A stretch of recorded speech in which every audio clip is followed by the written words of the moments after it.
Evening, folks. Pipe Man 1861 here.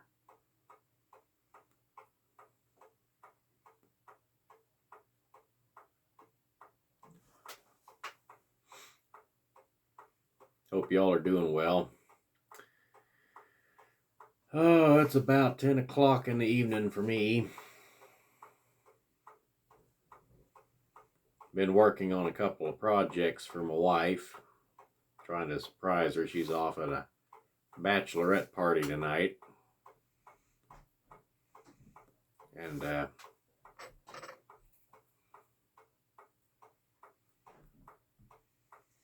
having a sleepover. So I'm home alone, so I figured I'd finish a couple of projects she's been wanting me to do and surprise her tomorrow morning when she gets back.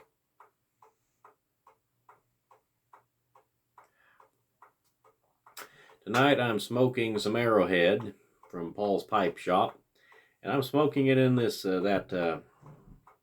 unusual Rop cherry wood pipe I got and made the video about a couple days ago. It's a fabulous smoker. Dry as a bone.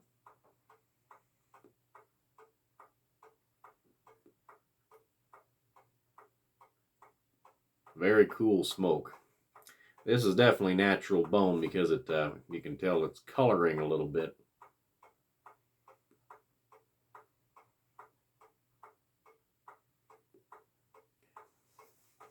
Very good tobacco, very good pipe. So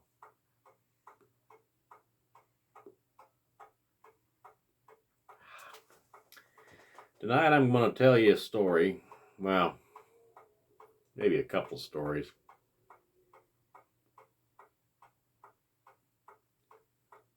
That may encourage some of you to start Civil War reenacting, and it may convince some of you all that you never want to do it.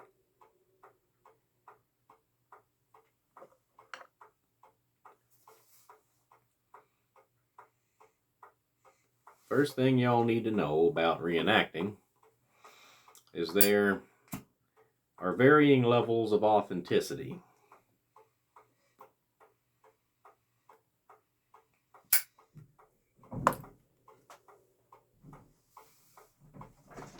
Some people, they call themselves campaigners. And basically what that means in this hobby of ours is that their authenticity standards are extremely high. All fabric that their uniforms are made of has to be of the proper fiber content, no polyester or anything. 100% wool, cotton, what have you. The weave of the fabric has to be the same as the originals.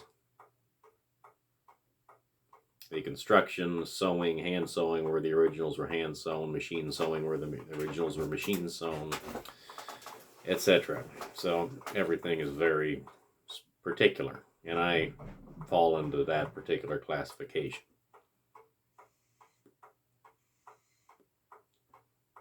I'm slightly OCD when it comes to that sort of thing.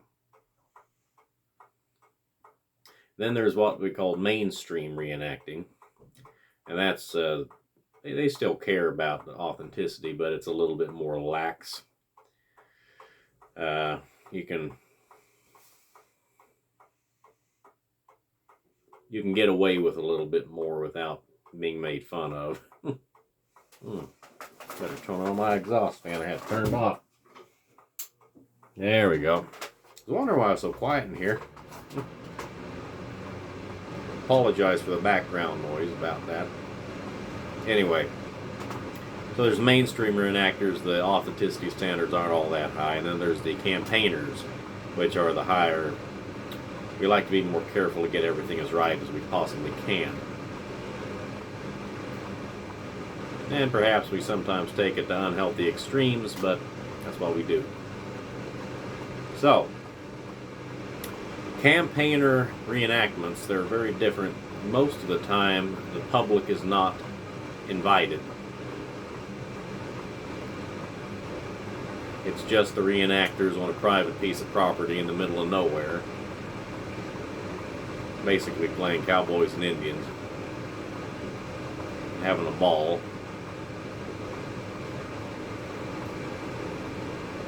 There was the story I want to tell you. It was a couple events that happened at one particular reenactment. It was in Kentucky. It was in, I believe, late January. It was called, let me see, what was that event called? None of that.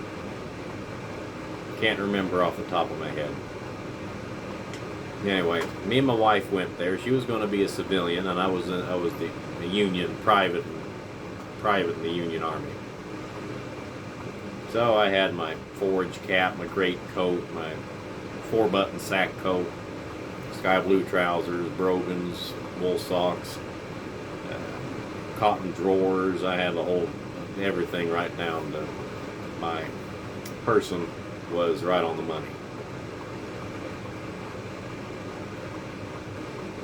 Nothing modern. You had to leave your cell phones in the car.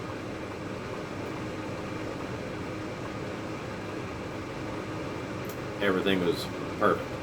Well, the event was supposed to start at 5 o'clock. Either 4 or 5 o'clock. I can't remember which.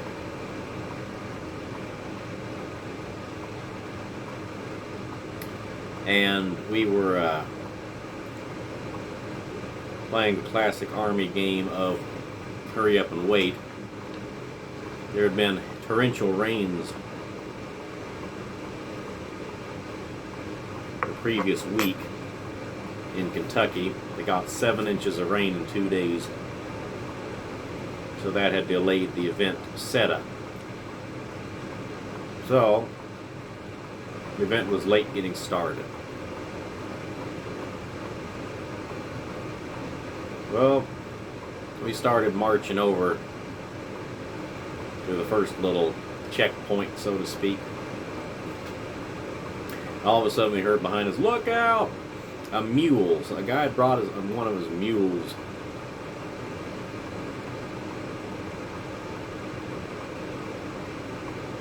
And he had loaded it down with the company cookware, like the tin, the cook kettles and all that.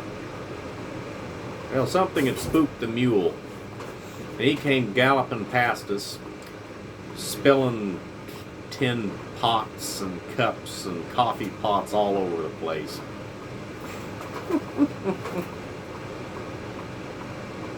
So we got a good laugh at that.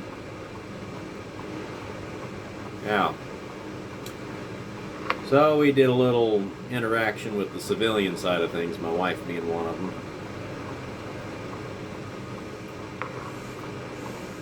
After that, I didn't see her for the rest of the weekend.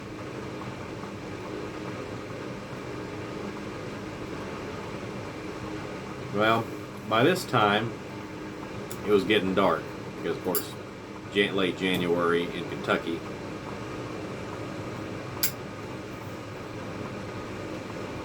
And it was about 30 degrees at this point, wind was blowing. And the uniform is all wool. Trousers are wool, coats wool, a great coat. But it's still pretty cold. Well, but the important thing here, though, is it was getting dark. So, we were in formation, column of twos. Started marching us up this huge hill. There was no path up this hill. It was a wash where the rainwater drained down and cut a little groove through the side of the hill. It was just a little washout. There was ice in the middle of it and mud on either side.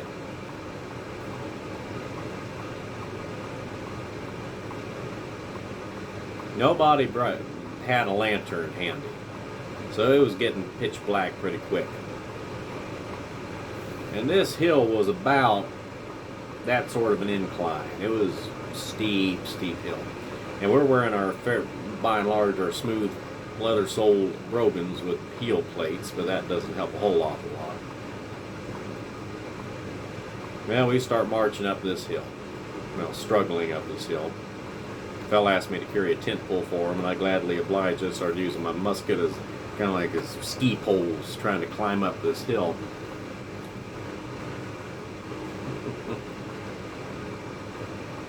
One guy almost fell off a cliff into a ravine. Another guy grabbed a hold of his knapsack strap and drug him back onto the trail. Yeah, if you can call that a trail.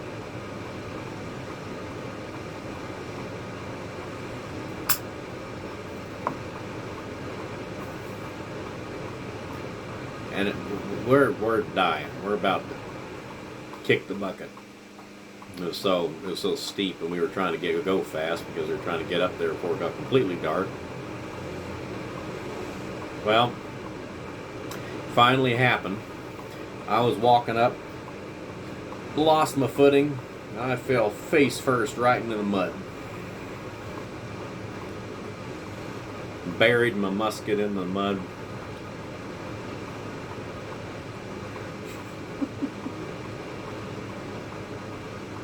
I was able to keep my face out of it, but my front was just coated in mud.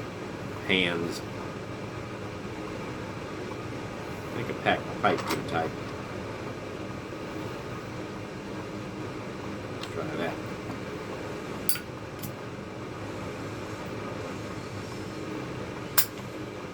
Alright. So anyway, picked myself up, shook the mud off my hands. Everybody got up the hill alive. So now at this point, we were on top of this hill. It was getting windy. That's a very small bowl in that pipe. I'm all finished up. But we was getting windy. And the temperature was dropping down to about 25 that night. So we were standing up there waiting for further orders because we thought, well, we'll just go ahead and set up camp there because we had brought 4 Sibley tents. And I'll tell you about that in a minute. So we were standing up there, we're all shivering, and then the commander came up, and I heard him say to one of the captain, I'm sorry, it was the captain said it to the second lieutenant, I believe. He said, "We marched him too far up the hill. I have to take him halfway back down." We felt like killing those idiots. Probably would have too. Anyway, so we marched back down. It wasn't too far. Thankfully, we didn't have to go down the really dangerous part again. So we got to the place we were supposed to set up camp. The wagons had dropped off the Sibley tents. If you don't know what a Sibley tent is, it's a big, looks like a big teepee is what it is. A big cone-shaped round tent. You're supposed to sleep with your feet inward around the center pole and your head outward like spokes on a wheel. You could fit 12 fellas in it, if I remember correctly. Well, one fella in our company had set up a Sibley before, only one of them, and he had only helped with it, so he didn't know, and everybody else was busy with their own tents, all the other companies. So we got to work, and we were struggling terribly, and we didn't have a lantern, but we did have a couple of candles. So I was holding one of the candles. I volunteered for that because it was keeping my hands from freezing. And I was shielding the candle with my hands, trying to shine the light on what they were doing. I looked down at my hand, the candle wax had dripped over my finger. The candle was stuck on my index finger. I could hold it out like this. I didn't feel it. That's how cold my hands were. I had smoke marks, black marks on my hand from where the flame had brushed against my hand and put soot on it. I didn't feel it. It was that cold out. So we got to almost to the point where we could put the center pole up. Well, we realized that the pin, there's a steel pin that goes in the top of this long wooden pole, and that goes up through the hole, the grommet hole in the top of the tent. You could set it up. The pin was missing. It had fallen out somewhere. And the tent would fall down without that pin. By this time, I was getting kind of ticked off at just the situation in general. So I looked at one of the fellas. I said, "Go get me a stick. I don't care what kind it is. Just go find the one on the ground somewhere, and somebody give me a big old knife." So one guy handed me his fixed blade knife. The other one got a stick, and I whittled a wooden pin down. We stuck it in the hole, pounded it in. That's why I was in that tent for the rest of the weekend. It worked. So, Sibley tent is supposed to come with a stove. Originally, it was supposed to come with a stove. It was like a little teepee-shaped stove. And the stove was the bottom of the bottom support for the tent pole. There were 4 Sibley tents and there were 3 Sibley stoves. And guess who got which company got the tent that didn't have the stove? That's correct, it was ours. So we all about froze to death. There were 2 guys sleeping under 1 blanket apiece. You know, there we put our rubber blanket down on the ground, 1 guy's rubber blanket down, 1 guy's wool blanket down. We laid on top of that. 1 guy's wool blanket on top of both of us, then 1 guy's rubber blanket on top of both of us, and that provided decent insulation. So we didn't do too bad the first night because it got down, I think, 25 or so, 27. So we woke up the next morning. We did some drilling. We did some scouting. Got completely lost. I was in the scouting party trying to find the Confederate cavalry. I never found them. We got completely lost. It was really funny. Really pretty country out there, though. It was fun to sit out there and watch. I was eating hardtack. It was fun. Got called back. Cooked a horrible stew for lunch because it was beef. We put beef in there, and we left it to boil on the fire, and we all forgot that you can't boil beef. It gets real tough, and but we can't boil it for long. And so we came back, and it was disgusting. We ate it because we were starving to death. It wasn't too terribly fun. Well, the next night, it got down to 18 degrees, all right, with no stove, no fire, no source of heat other than our body heat, and very little insulation. Well, about 3 in the morning, I woke up, my body ceased to produce heat, and so did my blanket buddies. And I tell you what, I was in pre-hypothermia. I was shivering uncontrollably. I was freezing. I thought about crawling out of the tent and getting by the fire because they had gotten the fire going, and eventually everybody went ahead and did that. Nobody could sleep, so we all went ahead and went outside of the tent and got around the fire outside. Oh, and that took care of that. We were still cold, but at least we weren't dying. And then the sun came up. We took down all the tents. We had a little mock battle with the Confederates. We found them finally. We fought against them. We charged up this hill. I was one of 3 guys who were designated to get killed. Confederate grabbed hold of me and stuck me with his Bowie knife right in the stomach. It was fun. I died quite dramatically. And then after that, we marched back, and everybody went home. But that was one of those events. It was fun looking back on it, but at the time, it made me question my life choices. But that's how campaigner events go. And it's fun. I really enjoy them. I haven't done one for quite a while. I need to do another one soon, but that's one of my experiences with a campaigner event.